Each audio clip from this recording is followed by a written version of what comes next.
After exploring Montego Bay, I took one of those cars that pick up people and drop them off on their destinations. I went down across from the Rose Hall Great House, and this estate is so huge it is noticeable in the highway. Under the heat, I still have to walk a long way up to the visitor center by the Great House. I'm not gonna talk about the house itself. Instead, I'm gonna talk about the owners who used to live in this place. It is both history and myth. It's hard to describe which one is real. There are a lot of tourists who visit this place. Just as I was coming in, there was a bus full of tourists. Fortunately for me, I was alone, so I have my own private tour. So here is the view of the bay from the main house. And Mishka was very nice. She gave me the tour starting with the namesake of the place. It was named after Rosa Palmer, who was married 4 times.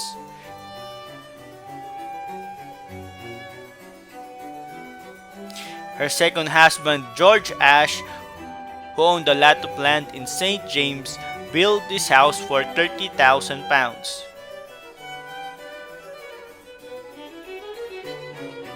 It was heavily ornated with carved mahogany doors, floors, and staircases. Unfortunately, he did not live to see it finished.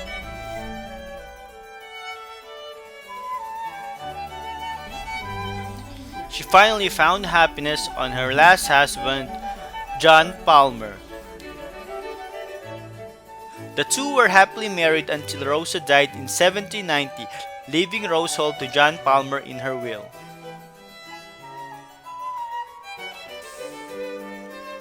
To show his love, John Palmer had renowned artist John Bacon to carve a memorial to his wife. He died in 1797, leaving Rose Hall and Palmyra to his son from his previous marriage in England. His 4 sons never visited Jamaica, and when they died, the land was passed on to his grandnephew, James Palmer, or John.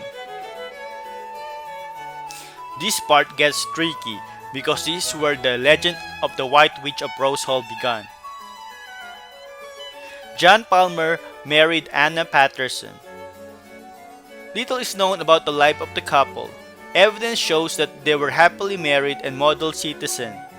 John died in 1827, and there was no recorded of any foul play.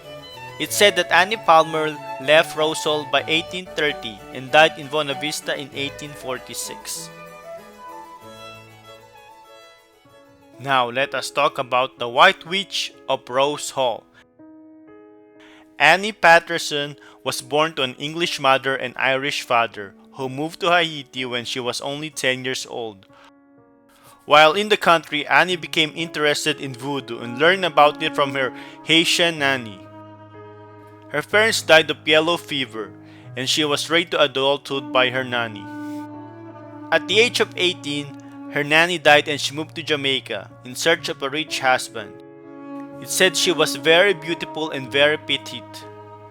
She married John Palmer, owner of the Rose Hall estate.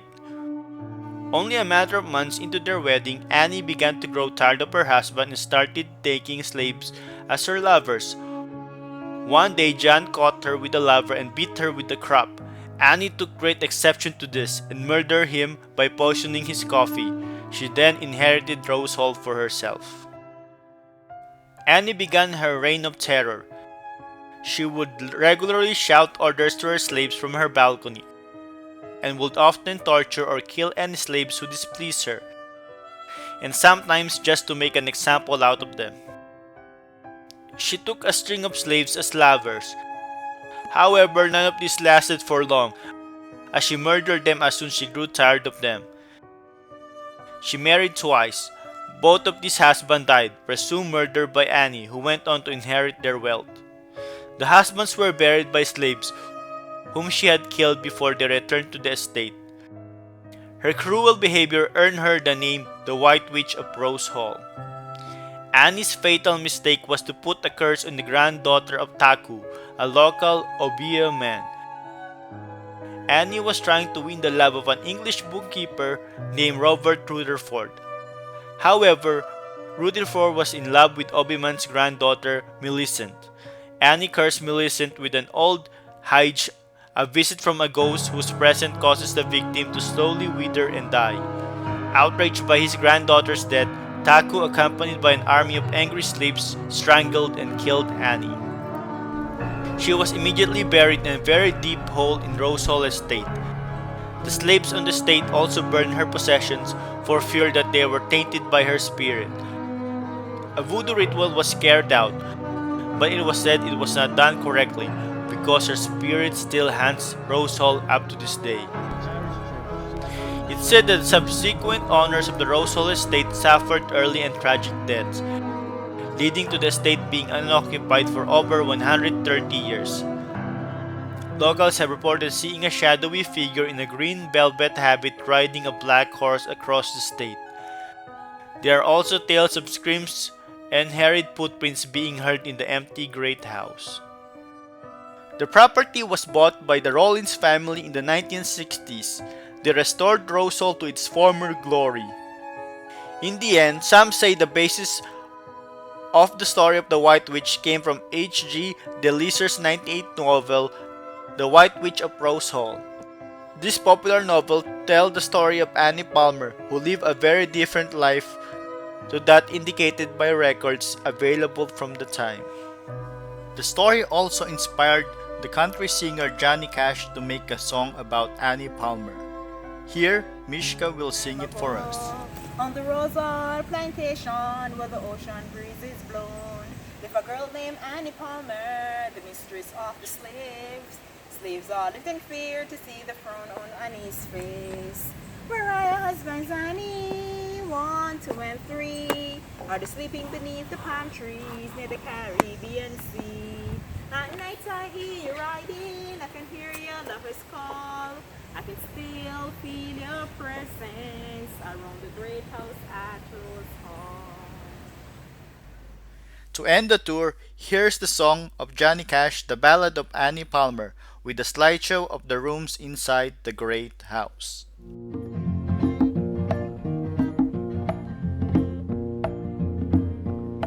On the island of Jamaica, quite a long, long time ago, at Rose Hall Plantation, where the ocean breezes blow, lived a girl named Annie Palmer, the mistress of the place. And the slaves all lived in fear to see a frown on Annie's face. Where's your husband, Annie? Where's number 2 and 3? Are they sleeping 'neath the palms beside the Caribbean Sea? At night I hear you riding, and I hear your lovers call, and I still can feel your presence round the great house at Rose Hall.